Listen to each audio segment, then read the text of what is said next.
My sister borrowed my debit card for groceries, and drained $12,300. Now she refuses to pay it back because she spent it on vacation. I, 29M, never thought I'd be writing something like this, but here we are. I feel like I've been robbed, not by a stranger, but by my own sister. And the betrayal is cutting deeper than I expected. It started innocently. About 3 months ago, my sister, 32F, called me and asked if she could borrow my debit card to grab some groceries for her kids. She claimed her card was temporarily frozen due to bank issues, and she just needed it for a quick trip. She promised to pay me back immediately after she sorted everything out. I trusted her. She's my sister. We grew up close, shared everything, and I've always tried to be there for her. So I gave her my card and didn't think much of it. A couple of days later, I realized I hadn't gotten my card back. I asked her about it, and she gave me a vague answer. "Oh yeah, I still have it, I'll drop it off tomorrow." Tomorrow turned into a week. Then 2.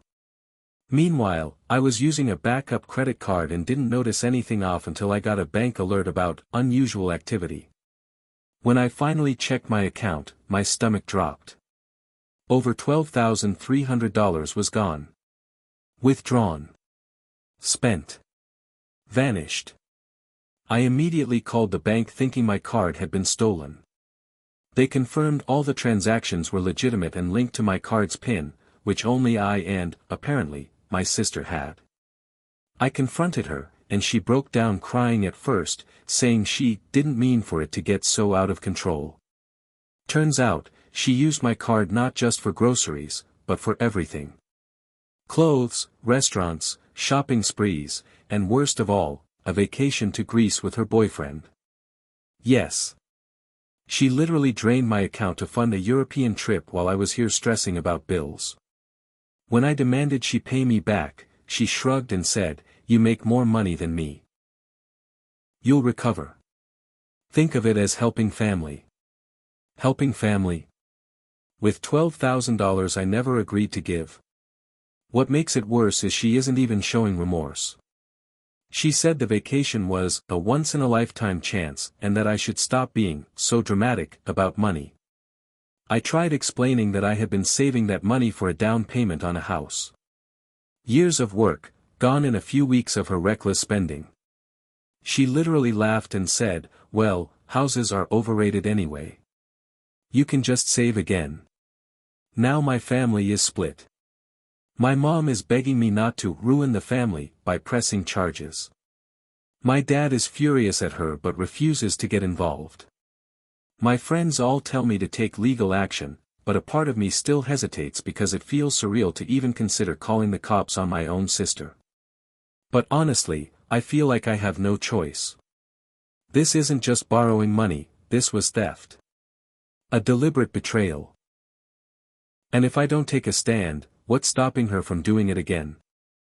I don't even know if our relationship can ever recover. I loved my sister, but right now, all I see when I look at her is someone who robbed me blind and doesn't care. So here I am, writing this out because I don't know what to do. Am I the jerk for considering legal action against my own sister? Or is it the only way to make her realize what she's done? When I wrote my first post, I was still in shock. It felt unreal that my own sister had taken $12,300 from me, laughed in my face, and then acted like I should just get over it.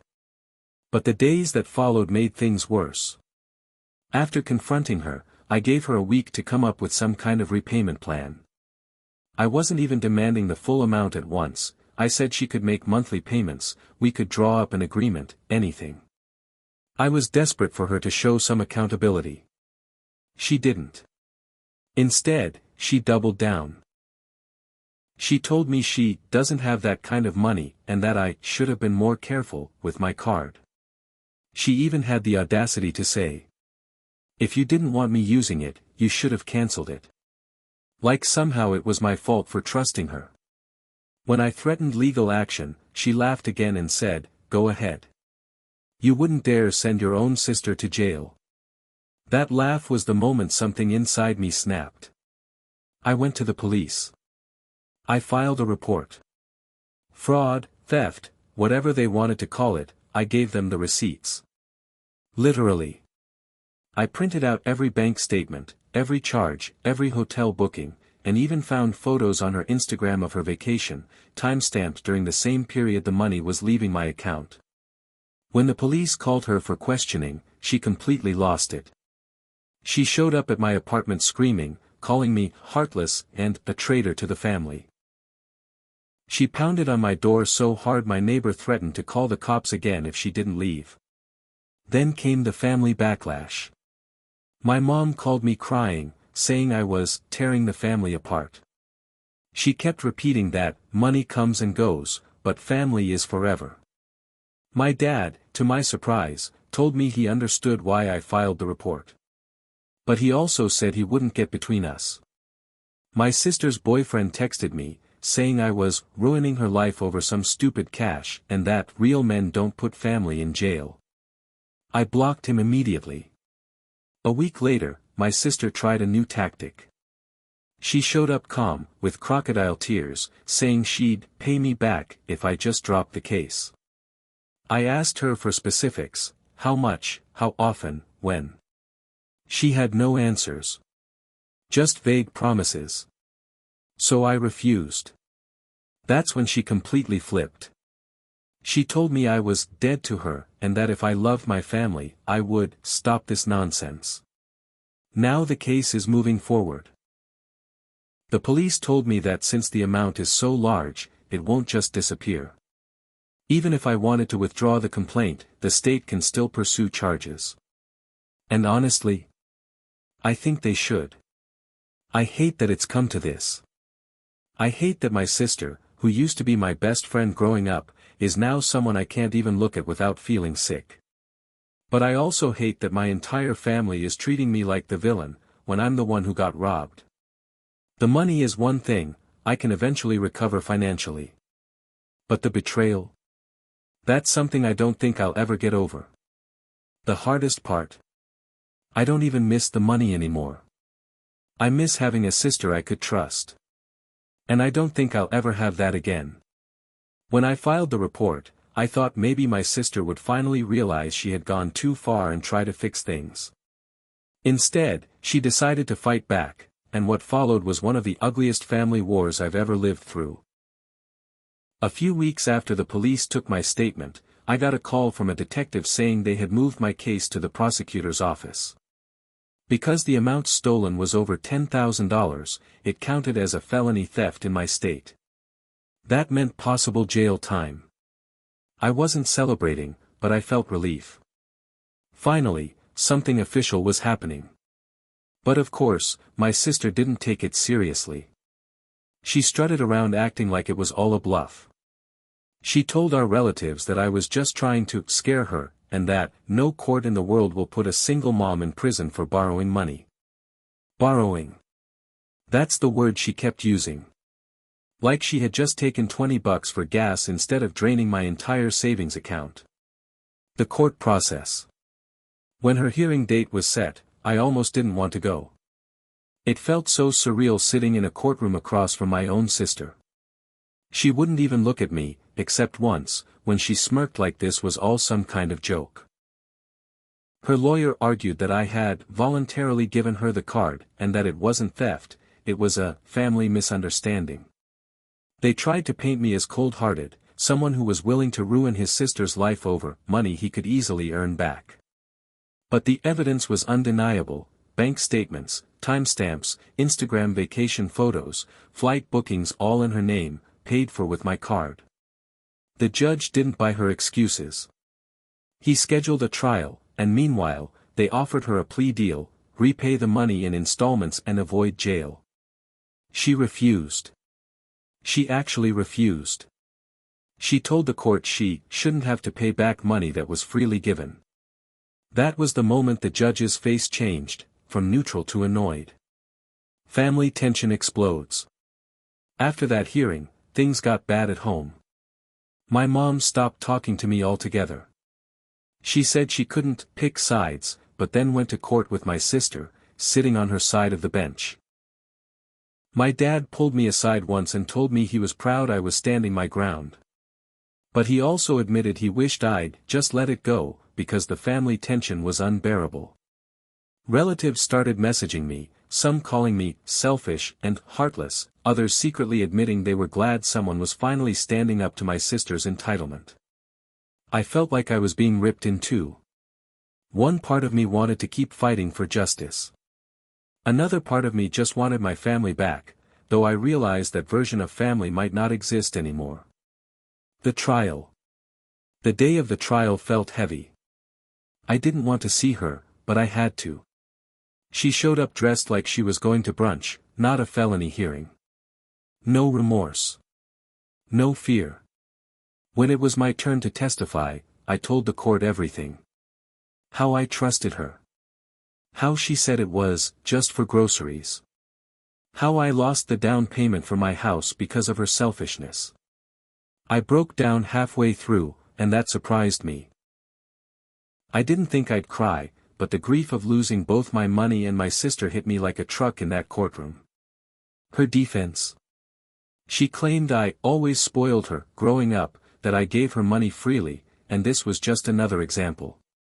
But under questioning, she admitted she never asked my permission to use the money for a vacation. That was it, the prosecutor nailed her on that. The verdict, guilty of felony theft. The judge sentenced her to probation, community service, and mandatory restitution, meaning she has to pay me back, whether she likes it or not. No jail this time, but a criminal record that will follow her for years. The aftermath. When the sentence was read, she glared at me like I had just destroyed her life. In her eyes, I was the villain. After court, my mom screamed at me in the parking lot. She said, "You've ruined your sister. I hope you're happy now." But you know what? I wasn't happy. I didn't feel like I'd won. I felt hollow. I got my legal victory, but I lost my sister. Maybe I lost my mother too. And the strangest part? I don't even want the money back anymore. What I want is accountability, and in a way, I finally got it. My sister is furious. My family is fractured. And me? I'm sitting here wondering if blood really is thicker than water, because right now, I'd say no. It's been months since the trial ended, and I still wake up some mornings replaying everything in my head. The lies, the betrayal, the courtroom. I never thought my life would get so messy because of someone I grew up with, someone I once trusted more than anyone. After the verdict, my sister had to start paying restitution. The court set up a plan where a portion of her paycheck gets garnished directly. At first, she tried to get around it by switching jobs and claiming she had no income, but the court wasn't stupid. They caught it quickly and hit her with fines for non-compliance. That's when reality finally seemed to hit her. For the first time, she couldn't laugh it off, couldn't hide behind family excuses. She had a criminal record now. Every job application, every background check, it was there in black and white, felony theft. I found out through a mutual friend that her boyfriend dumped her shortly after. He didn't want to deal with someone who couldn't travel freely anymore, because yes, her probation restricted travel outside the country. She posted cryptic things on Facebook about fake family and snakes in disguise. I didn't respond. I just unfollowed her. My parents' reaction. The hardest part hasn't been her. It's been my parents. My mom barely talks to me.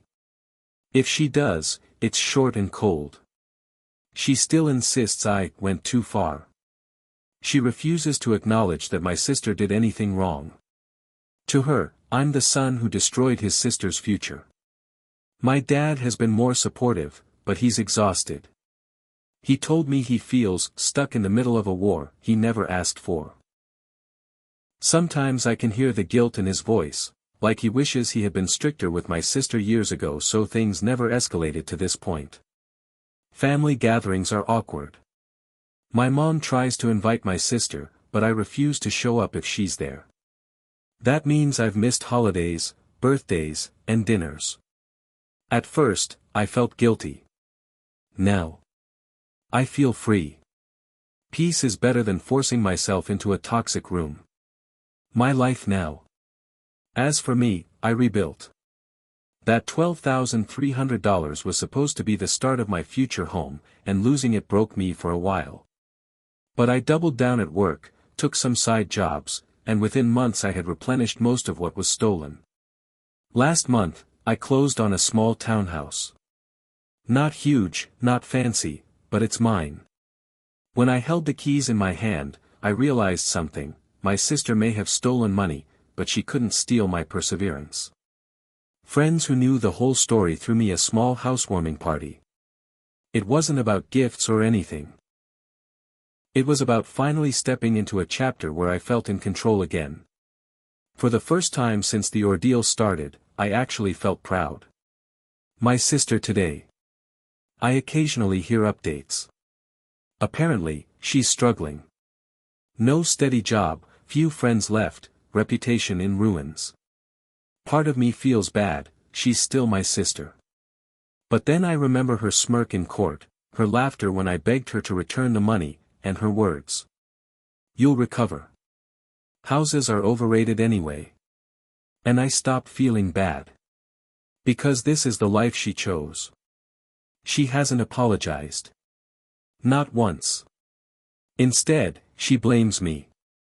To her, I'm still the villain who betrayed family. But here's the truth, I didn't betray her. She betrayed me. The final choice. Last week, my mom called again.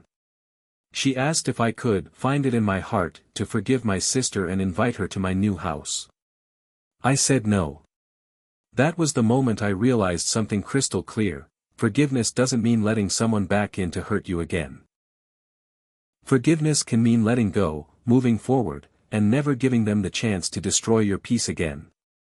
So that's what I've done. My sister is no longer part of my life. My mom might never understand, and maybe I'll always be the bad guy in her eyes. But I've built a life without lies, without betrayal, without constantly looking over my shoulder wondering what will be stolen next. And honestly, it feels good.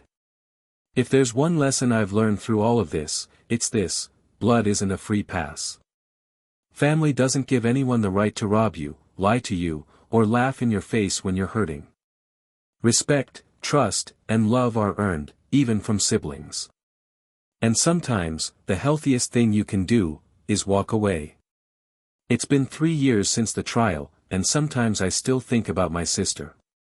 Not in a nostalgic way, but more like remembering a scar. You don't feel the wound anymore, but the mark never fully disappears. Life moved on for me. I still live in the townhouse I bought. It's quiet, it's safe, and it feels like mine in a way nothing else ever has. I built stability, brick by brick, without depending on anyone who could yank the ground out from under me again. My career grew, too. The discipline I gained from clawing my way back financially ended up helping me in ways I never expected. I got promoted, I started investing smartly, and now my savings are stronger than they ever were before. As for family, it's complicated. My dad and I talk often. He comes by for dinner sometimes, and while he avoids mentioning my sister, I can tell he respects the boundaries I've set. My mom still doesn't forgive me. Or rather, she doesn't forgive me for not forgiving my sister. We keep in touch, but our conversations are surface level. Holidays are separate now, and I've accepted that. My sister, well, she reached out once. It was a short text, "Hey, can we talk?" I've changed. I stared at it for a long time. Part of me wanted to believe it. Part of me wanted my sister back. But I remembered every word she threw at me, every dollar she stole, every sneer in the courtroom when she thought she'd get away with it. I didn't reply. Not because I hate her, I don't. But because I finally understood something: reconnecting would reopen a wound that had finally healed. She chose her path. I chose mine. And sometimes, the healthiest choice is to let the silence remain. I still wish her well. I hope she finds peace, learns responsibility, and builds a life without lies. But I no longer carry the weight of trying to fix her mistakes. That's her job.